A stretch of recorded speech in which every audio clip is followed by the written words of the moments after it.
Hello, everyone. Welcome back to our channel, U.S. Immigration News. ICE officer who shot Renee Good in Minneapolis suffered internal bleeding, DHS says. The Immigration and Customs Enforcement officer who shot Renee Good, a Minneapolis woman whose death has sparked outrage across the country, suffered from internal bleeding after the incident. A Department of Homeland Security official confirmed with The Hill.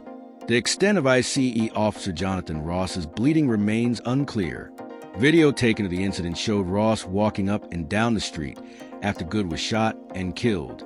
Homeland Security Secretary Kristi Noem said following the shooting on January 7 that Ross was hospitalized after the shooting.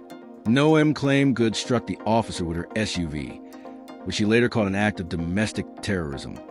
The officer was hit by the vehicle. Noem told reporters at a press conference on January 7th. She hit him. He went to the hospital. A doctor treated him. He has been released. Good's death drew condemnation and has expanded Minnesota's growing tensions with the federal government, which was previously focused on a growing welfare fraud scandal. Minneapolis Mayor Jacob Frey, D., said that most protests in the city, which have drawn thousands of protesters since Good was killed, have been peaceful. They carried on to the weekend, with some protesters facing off with federal officers who have deployed tear gas while clad in helmets and carrying batons. Frey and other state and local officials have told ICE to stop its operations in Minnesota.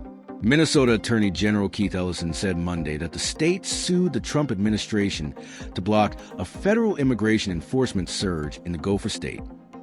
This has to stop, Ellison said. Let's be clear, it never should have started.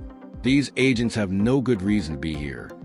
DHS spokesperson Tricia McLaughlin called it astounding that the left can miraculously rediscover the 10th Amendment when they don't want federal law enforcement officers to enforce federal law. President Trump, who has also defended Ross since Good's death, told CBS News' Tony Dokoupil that her actions were pretty tough before she was killed.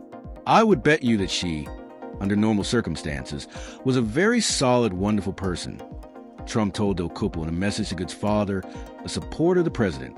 But her actions were pretty tough. That is all for today in this video.